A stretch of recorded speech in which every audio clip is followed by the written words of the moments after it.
नगर में एक सेठ जी रहते थे। उनको सब नगर सेठ भी बोलते थे और उनके पास धन संपत्ति की कोई कमी नहीं थी। अपार धन संपदा भी सेठ जी के पास और प्रतिष्ठा भी थी नगर में। तो उनके 7 बेटे और 7 बहुएं थी सेठ जी के। तो देखिए नाती पोता और भरा पूरा परिवार था। अब एक बार जलवृष्टि नहीं हुई, अकाल पड़ गया तो पानी के लिए हाहाकार मच गया। कहीं एक बूंद पशु पक्षी मनुष्य सब दुखी रहने लगे। जल नहीं तो जीवन नहीं। उन्होंने कहा क्या करना चाहिए।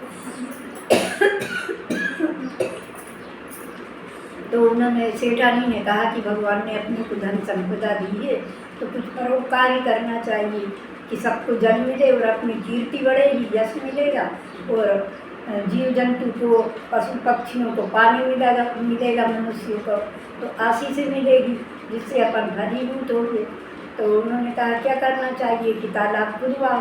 तो उन्होंने तालाब खुदवा दिया। पुरसान धारा खूब गहरा तालाब खुद गया तालाब खुद गया, लेकिन उसमें बिल्कुल पानी, एक बूंद पानी भी नहीं निकला। तो सेठ जी बड़े दुखी रहने लगे, कहने लगे अरे इतना पैसा खर्च किया कि जल मिलेगा सबको और जल मिला नहीं है, अब क्या करें। तो किसी पंडित को बुलाया और ज्योतिषी को बुलाया, दुनिया को बुलाया, दुनिया से पूछा जल की कोई उपाय बताओ कि जिससे पानी निकले तालाब में। तो उन्होंने कहा भाई उपाय तो बहुत कठिन है, नहीं हो सकेगा। वो कहने लगे जब हमने इतना पैसा खर्च किया तो यदि हमारे प्राण भी जाए तो हम तैयार है देने को, लेकिन जल मिलना चाहिए सबको, प्रजा को। तो उन्होंने कहा कि भाई या तो बड़े बेटे का या बड़े नाती का यदि बलि दे दोगे तो तालाब में पानी आ सकता है और दूसरा कोई उपाय नहीं है। तो सेठानी से पूछा। सेठानी कहने लगी यदि अपन ने बड़े लड़के का दिया तो घर मिट जाएगा और यदि अपन नाती का देते हैं तो नाती तो और भी लड़के हैं, 7 बेटे हैं, उनके भी हैं और इसमें इनके एक ही है और अभी कौन और हो जाएगा दूसरा बेटा, तो इस नाती तो और हो जाएगा। तो इसलिए अपन नाती का बदले। उन्होंने कहा उसकी माँ नहीं देने देगी। तो कहने लगे कि अब रक्षाबंधन आ रही है, राखी बांधने अपन बहू को पियर भेजे देते हैं। तो बस अपन उसको, जिसका नाम भंवर था, एक ही नाती था उसके बड़े बेटे के एक लड़का था, उसका नाम था भंवर। तो कहने लगे अपन भंवर को रख लेंगे और बहू को अपन मायके भिजा देंगे। तो बहू को कहने लगे कि जाओ बेटा तुम राखी बांध ले आओ। तो उसने कहा कि हम इसको भी ले जा रहे हैं। तो कहने लगे अरे वो तो हमारे प्राणों से ज़्यादा प्यारा है, हम उसके बिना नहीं रह सकते, बेटी तुम ही चली जाओ और बेटे को यहीं छोड़ जाओ। तो उसने कहा ठीक है, दादा दादी के पास छोड़ दिया।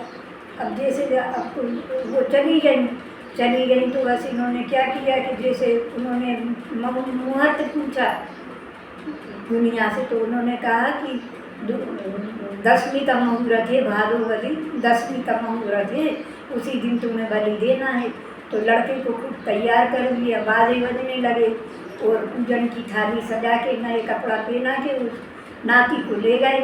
कहने लगे बेटा चलो अपन तालाब का पूजन करेंगे। अपन ने तालाब बनवाया ना, छोटा बच्चा जानता नहीं था। उसने कहा हमारे दादा दादी तो हमें बहुत चाहते हैं, तालाब देखिए। ले गए बच्चे को और सब गए, आदमी भी गए बहुत सारे उनके साथ में। तालाब पर गए, तालाब का पूजन किया, विधि विधान से पंडितों द्वारा पूजन संपन्न हुआ। फिर उन्होंने पूजन करके लड़के को तिलक लगाया, उस नए कपड़ा पहने थे उससे पूजन करवाया, उसको तिलक लगाया, तिलक लगा करके और कहने लगे कि सेठानी की तरफ देखने लगे कि तुम इसको इशारा किया हाथ से कि इसको धक्का दे दो तालाब में। तो वो तो रोने लगी, कहने लगी कि मैं तो नहीं दे सकती, चाहे पानी निकले या ना निकले, लेकिन मैं अपने नाती का नहीं। उसने मना कर दिया इशारे में। तब उन्होंने सोचा कि अब जब यश प्राप्त करना है तो कुछ तो करना पड़ेगा, त्याग तो करना पड़ेगा। तो उन्होंने धीरे से धक्का दिया अपने नाती को और जैसे ही वो नाती तालाब में गिरा और जल अथाह भर गया, पूरा तालाब भर गया पानी से और जय जयकार होने लगी, सब लोग जय बोलने लगे। अब लड़का उसमें समा गया, तालाब में डूब गया, बलि हो गई उसकी। अब 10 बारस का दिन आया, उसकी माँ उधर थी मायके में, तो वो सब हो जाएंगे, व्रत कर रही थी 10 बारस का। तो उन्होंने कहा भाई तुम भी कर लो व्रत, और ना स्नान कर लो, फिर अपन पूजन करेंगे। तो वो कहने लगी नहीं, मुझे तो भंवर की याद आ रही है, तो मैं तो अपने घर जा रही हूँ, वहीं पूजन करूँगी, उसके बिना कैसे पूजन, किसको तिलक करूँगी, किसको रुपया नारियल दूँगी। तो उन्होंने कहा भाई बाद में चले जाना। कहने लगी नहीं, मुझे तो अभी जाना है।